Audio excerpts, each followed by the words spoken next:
넙치 양식에서 사료급이 관리는 매우 중요한 요소입니다. 적절한 사료 공급은 넙치의 건강과 성장에 직접적인 영향을 미치기 때문입니다. 사료를 과도하게 공급하면 수질 오염을 유발할 수 있으며 남은 사료가 부패하여 질병을 발생시킬 위험이 있습니다. 반대로 사료가 부족하게 공급되면 넙치의 성장 속도가 느려지고 면역력이 약해질 수 있습니다. 또한 사료는 적정 온도에서 보관 및 공급하여 영양 손실을 방지해야 합니다.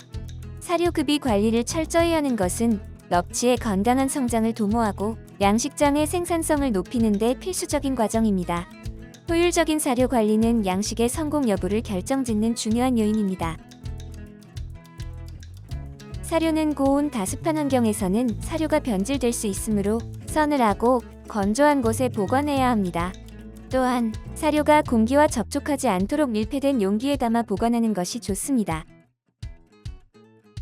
넙치 양식에서 사료 공급량 관리는 수온과 넙치의 크기에 따라 달라지며 이는 넙치의 건강과 성장에 직접적인 영향을 미칩니다. 넙치는 변온 동물이기 때문에 수온이 변할 때 체온이 변하며 생리활성에도 큰 변화가 일어납니다. 따라서 수온은 사료 공급량을 결정짓는 가장 중요한 요인입니다. 적정 수온보다 높거나 낮은 환경에서는 넙치의 대사 활동이 저하되기 때문에 사료 공급량도 줄어듭니다.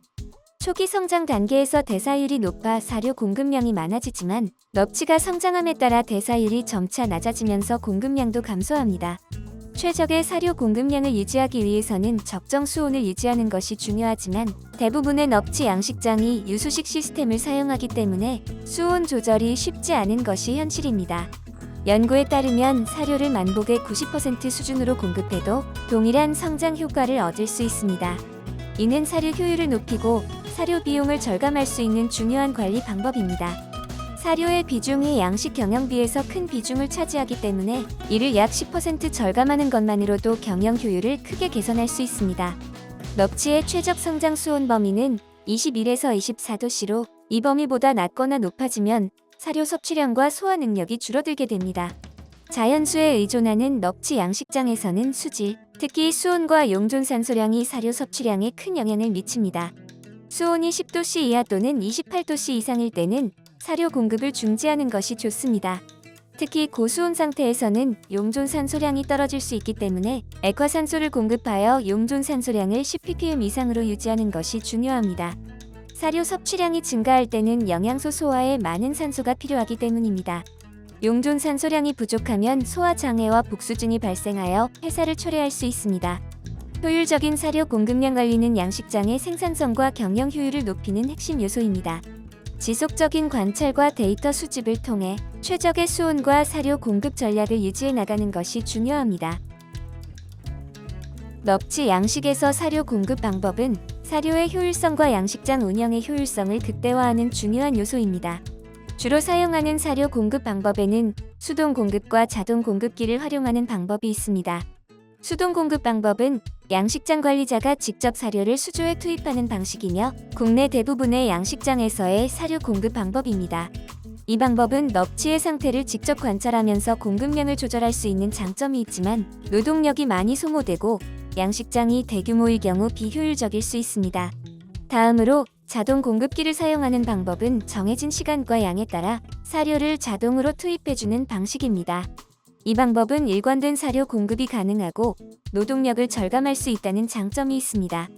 하지만 자동화된 시스템을 제대로 관리하지 않으면 사료가 과다 투입되거나 유실될 수 있으므로 정기적인 점검과 조절이 필요합니다. 사료 공급 방법을 선택할 때는 양식장의 규모와 관리 인력, 그리고 넙치의 성장 단계 등을 고려해 최적의 방법을 선택하는 것이 중요합니다. 적절한 공급 방법을 통해 사료 유실을 최소화하고 양식장의 생산성을 극대화할 수 있습니다. 사료 공급 시 넙치의 먹이 행동도 중요한 요소입니다. 넙치는 공복 상태에서 최대한 많은 칼로리를 섭취하려는 경향이 있습니다.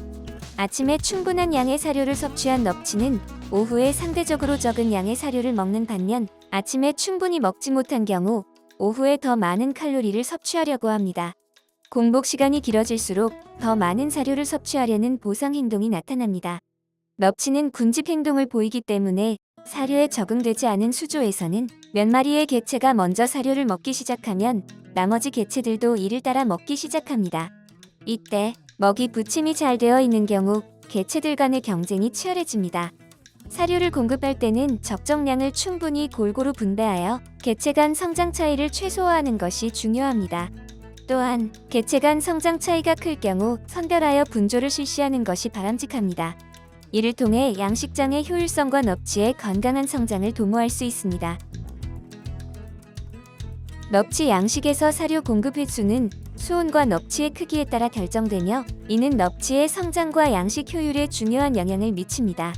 초기 성장 단계, 즉 자치어 시기에는 대사 활성이 매우 활발하게 일어나므로 사료를 하루에 여러 번 공급하는 것이 필수적입니다. 이 시기에는 적정량의 사료를 나누어 여러 번 공급할 때 더 좋은 성장 효과를 얻을 수 있습니다. 한 번에 과도하게 사료를 공급하는 것보다 빈도를 높여 넙치가 필요한 단백질과 에너지를 충분히 흡수하도록 하는 것이 중요합니다. 600g 이상의 성어 단계가 되면 하루 1회 공급으로도 충분한 영양을 공급할 수 있습니다. 이는 넙치가 성장하면서 위의 용적률이 커져 필요한 단백질과 에너지를 상대적으로 짧은 시간 내에 섭취할 수 있기 때문입니다. 또한 넙치의 사료 섭취량과 공급 횟수는 수온에 따라 달라집니다. 적정 수온 범위 내에서는 대사 활동이 활발하지만 수온이 너무 높거나 낮아지면 넙치의 식욕이 줄어들기 때문에 공급 횟수도 조절해야 합니다.